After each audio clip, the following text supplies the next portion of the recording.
8:21 y ya se encuentra con nosotros el asambleísta independiente Fernando Villavicencio, también presidente de la Comisión de Fiscalización. Asambleísta, gracias por estar con nosotros en esta mañana en Noticias 7. A ustedes, a los 2 años me invitan.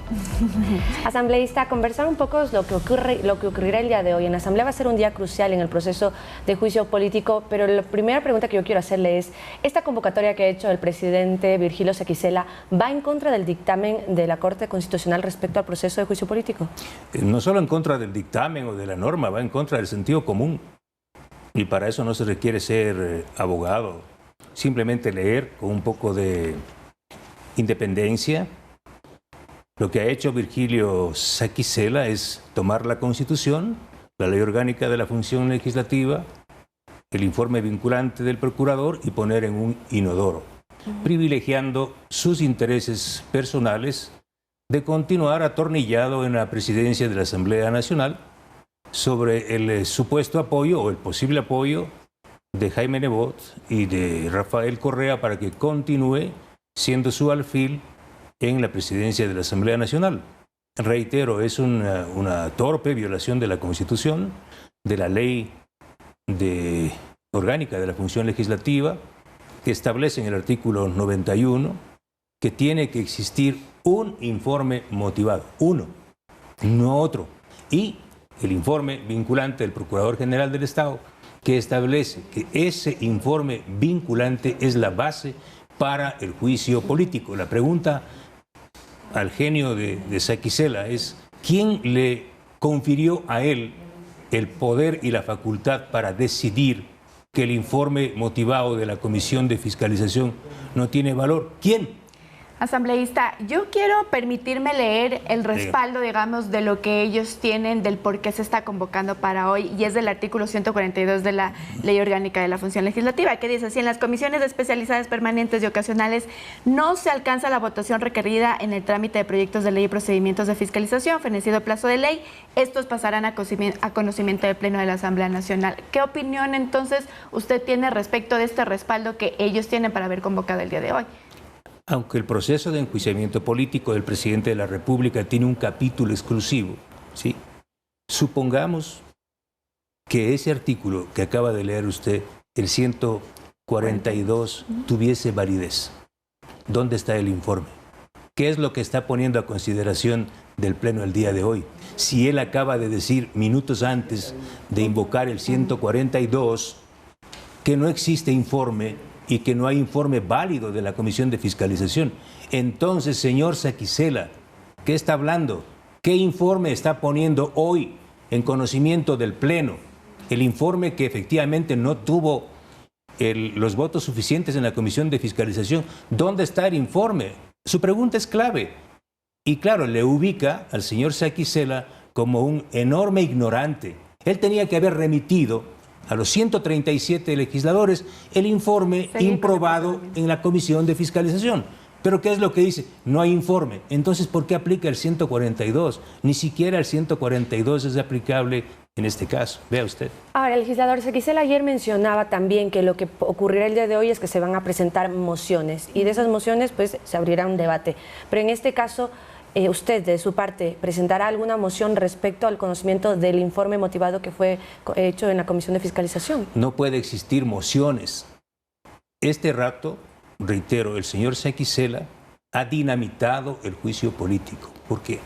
El juicio político al presidente de la República está reglado en la Ley Orgánica de la Función Legislativa, con tiempos fatales. Esos tiempos se han cumplido. 10 días para presentación de la prueba de cargo y descargo se han cumplido. 10 días para evacuación de la prueba de cargo y descargo se han cumplido, fatales. 10 días para la elaboración del informe motivado se ha cumplido. ¿Dónde está otro plazo u otra excepción para presentar otro informe? No existe. Por eso reitero, lo que acaba de hacer el señor Sequicela es dinamitar el juicio político. El juicio político no existe, no va. Lo que ocurriría, asambleísta, entonces, del día de hoy en el Pleno de la Asamblea, ¿se configuraría como un delito? No puedo hablar de un delito porque lo que ha hecho ya el presidente Sequicela es vulnerar la Constitución, la Ley Orgánica atropellar, incumplir el informe vinculante del Procurador del Estado. Si me permite, yo puedo leer lo que lo tengo aquí. En este país, ¿quién incumple un informe vinculante del Procurador General del Estado está vulnerando la Constitución y la ley? Y dice este informe claramente, en atención a los términos de sus consultas, se concluye que, de conformidad con lo previsto en el artículo 91 de la Ley Orgánica de la Función Legislativa y 6 y 30 del Reglamento de Comisiones Especializadas Permanentes y Ocasionales, corresponde a la Comisión de Fiscalización y Control Político remitir al presidente de la Asamblea Nacional en el máximo de 10 días improrrogables el informe motivado en el que se deberá dejar constancia de la resolución y el detalle de la respectiva votación. No dice aquí que el informe sea aprobado. Se deberá dejar constancia de la respectiva votación. ¿Y qué es lo que hemos hecho? ¿Qué es lo que he hecho? Entregar al señor Virgilio Saquicela el informe motivado con el registro de la votación. ¿Qué es lo que debió hacer el señor Saquicela? Remitir a los 137 legisladores conforme al artículo 92 de la Ley Orgánica de la Función Legislativa para que sea el Pleno el que decida. Pero él no hizo. Él, como microrrey de la Asamblea Nacional, él decidió que no existe el informe, que ese informe es inválido y ha convocado hoy, con la majestad del Día del Bizcocho. Porque, por favor, o sea, con una resolución de mayoría simple, si el día de hoy asistimos 73 legisladores, ¿con cuántos votos? Con 38 votos podrían decidir un juicio político, o sea, con los mismos votos para decidir el día del bizcocho, no hay derecho. Ahora, legislador, ¿esto puede acarrear sanciones? ¿De qué tipo? Sanciones graves, internacionales. Yo por eso creo que este es el momento. Esperemos que el día de hoy se consume esta atrocidad jurídica y constitucional y que la Corte Constitucional, si tiene un mínimo de decencia, el señor Ali Lozada ya dejó pasar una prueba inexistente. Y él tendrá que responder, y los 6 miembros de la Corte Constitucional que emitieron este dictamen de admisibilidad parcial tendrán que responder porque no hicieron un mínimo chequeo y registro de una de las pruebas claves presentada por los acusadores, que no existe. Ellos señalaron y le acusan al presidente Lasso de haber firmado un nuevo contrato en julio del 2022. Pero ese contrato no existe, como yo he demostrado claramente, las certificaciones de FLOPEC. Es decir, estos señores interpelantes engañaron al Parlamento, engañaron a la Corte Constitucional, engañaron al país. Y la Corte Constitucional, feliz y oronda. Señor Ali Lozada, usted tiene la obligación de intervenir. Espero que el día de hoy, tras esta atrocidad que van a cometer, la Corte Constitucional intervenga para exigir el cumplimiento estricto de su dictamen de admisibilidad parcial. Asambleísta, vamos un poco más atrás, desde la Comisión de Fiscalización, y digamos, hemos visto varios tropiezos, pero uno de los cuestionamientos que hubo fue precisamente al final de la semana pasada, cuando no se aprobó este informe. Se le cuestionaba a usted de haber clausurado esa sesión sin incluir, digamos, las recomendaciones que iba a realizar UNES del Partido Social Cristiano. ¿Qué opinión le amerita también a usted que se le cuestione haber clausurado la sesión justo en ese momento? Ellos pretendían meter un rinoceronte en un Volkswagen. Esa es la imagen. ¿Qué es esto? Si usted se dio cuenta, si el país se dio cuenta, ellos tenían una moción de cambio del orden del día en la que textualmente decían aprobar el informe motivado. ¿Qué informe motivado? La única instancia que está facultada para hacer un informe motivado es el equipo asesor de la Comisión de Fiscalización. Y resulta que los correístas, auspiciados por el asambleísta Bruno Segovia, que es asambleísta de Yacu Pérez, pretendieron sorprenderle a la Comisión de Fiscalización señalando que el informe de ellos, que fue elaborado en Bélgica y México, ¿sí?, y acá por el señor Andino, creo que se llama este señor, ese informe querían meternos, reitero, un rinoceronte en un Volkswagen. Y yo lo que hice es cumplir lo que manda la ley.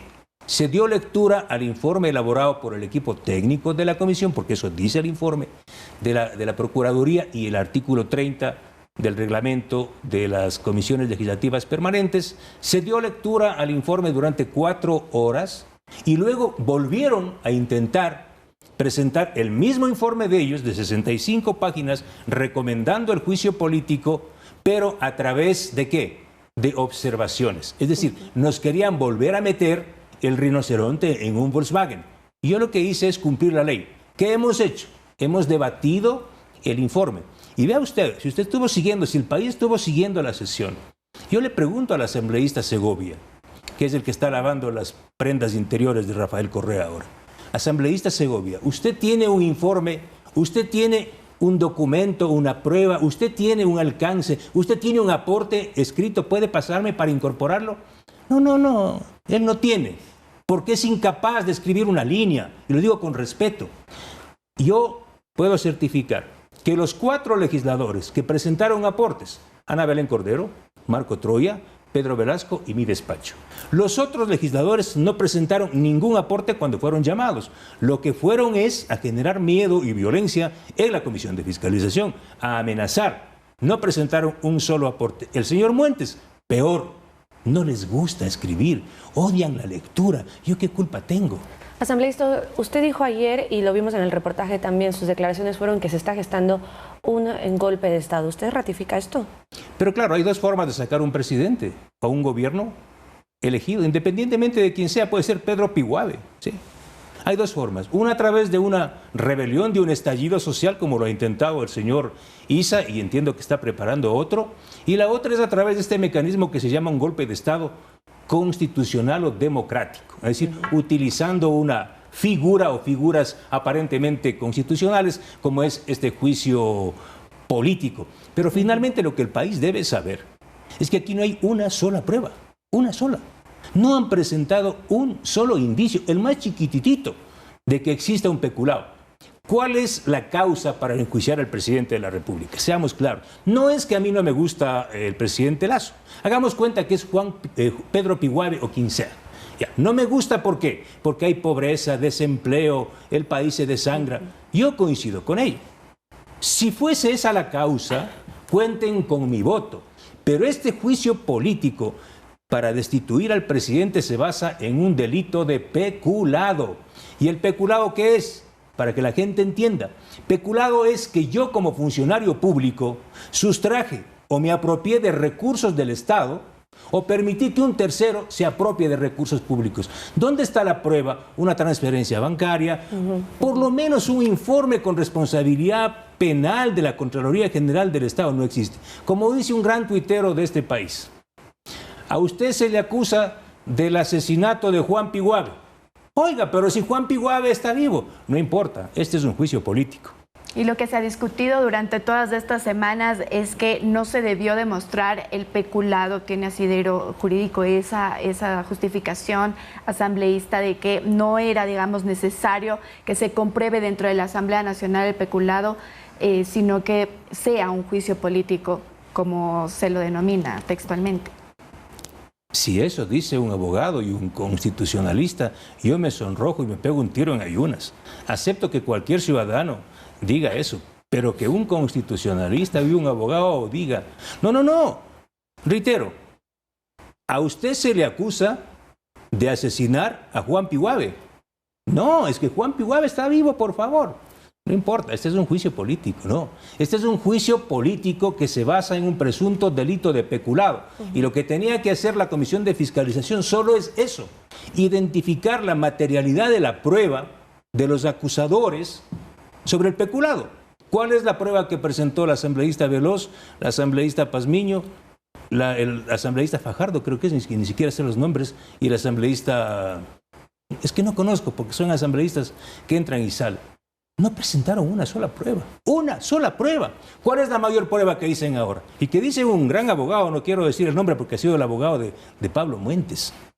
O sea, el abogado de los socialcristianos resulta que ahora ha sido el gran constitucionalista que está a favor del juicio político y dice, no importa que no se haya identificado el peculado. Lo único que importa aquí es identificar que el presidente Lasso sabía. Ah, usted también sabía, yo también sabía. O sea que por saber, voy a ser destituido por un delito de peculado. No me hagan reír. Ahora, asambleísta, usted sabe que en el legislativo hay muchas sumas y restas respecto a las votaciones y también la implicación que tendría el cambio de autoridades de este domingo. ¿Usted considera que esta nueva mayoría tendrá los suficientes apoyos en el eventual caso de un juicio político para la destitución? Una cosa es la atrocidad que va a pasar el día de hoy. Hoy pueden conseguir 40, 50, hasta 70 votos y un poco más. Pero de lo que estoy seguro es, y confiado, de que hay un sector importante de legisladores que no se dejan engañar, que leen la Constitución y la ley y que no trafican con su voto. Yo tengo la certeza de que más de 50 asambleístas no se prestarán para un golpe de Estado constitucional. ¿Sí? Es decir, más allá que me guste o no me guste el presidente Lasso, aunque me dicen que yo soy el abogado del presidente Lasso, por eso el otro día le reclamé al abogado Neira que pase alguito de los honorarios, porque nada. De acuerdo, entonces usted dice que seguramente hoy se consiguen los votos para poder continuar con el juicio político dentro del pleno legislativo, es decir, ahí entonces no pondrán reparos, claro. Se darán entonces los tiempos que ya ha dicho el presidente Virgilio. Mire, solo con los votos del Correato, que son 47, si hay 71 asistentes, pueden resolver el día de hoy. Es decir, no necesitan de nadie más. Ustedes entonces dejarán que corran los plazos que ya ha adelantado. Sí, pero yo creo que en el momento en que el día de hoy se consume esta atrocidad que llamo yo, esta atrocidad constitucional y legal, la Corte Constitucional estaría obligada a intervenir porque se habría vulnerado el propio dictamen de admisibilidad a juicio político, la Constitución, la Ley Orgánica de la Función Legislativa y el informe vinculante del Procurador General del Estado. Es decir, yo creo que es hora de que la Corte intervenga y yo ya lo he pedido. ¿Pero no le han respondido o sí? ¿Qué le ha dicho la Corte? No, no les gusta responder, pero esperemos que intervengan ahora. Y luego, reitero, de lo que yo sé, no existen votos porque hay una sensatez que ha madurado en la Asamblea Nacional y no están dispuestos muchos bloques a responder a las presiones de sus amos. Me refiero a las presiones de un prófugo y de un exalcalde porteño. Simultáneamente estamos también mirando dentro del legislativo que ya hay, digamos, conversaciones para la nueva reestructuración del Parlamento. ¿Usted cómo cree que podría influenciar esto también en simultáneo con el juicio político? Y también preguntarle directamente si usted quisiera seguir al frente de la Comisión de Fiscalización. No sé si podría reelegirse, asambleísta. Bueno, tan cierto es lo que usted dice, que lo que acaba de hacer Virgilio Saquicela es eso. Negociar los votos para su reelección a cambio de poner en el orden del día un acto truculento, jurídico y constitucional, como es que con una mayoría simple, reitero, para decidir el día del bizcocho, se decida un juicio político sin informe motivado de la Comisión de Fiscalización. Claro, se está utilizando el juicio político para opciones electorales, en este caso, de reelección del señor Saquicela. Yo no puedo quedarme en la comisión. Esa es una de las comisiones más apetecidas. Se van a matar, creo que más que la presidencia de la Asamblea es la Comisión de Fiscalización. Ningún miembro de la Comisión de Fiscalización puede reelegirse. Yo no formo parte de ninguna negociación. Es decir, donde me pongan, yo seguiré dando batalla, porque un legislador no necesita una comisión para hacer su trabajo. Yo lo he hecho desde antes de ser legislador, así es que si me ponen en la comisión de la niñez y la adolescencia, iré muy feliz a hacer el trabajo. Hay 6 opciones que ya se han mencionado respecto a quienes podrían presidir el legislativo. ¿Usted a cuál de ellos apoyaría? Bueno, yo creo que una de las opciones más valiosas, de las pocas valiosas que hay en la Asamblea, es la colega Sofía Sánchez de Pachacuti. Entiendo que ella tiene el respaldo de 13 legisladores de su bancada y creo que es una compañera destacada, decente, de la poca decencia que hay en el Parlamento ecuatoriano. Muy bien, asambleístas, muchísimas gracias por su presencia en Noticias 7. Tan poquito tiempo, en 2 años. Le esperamos más seguido entonces de aquí. Muchísimas gracias. Bien.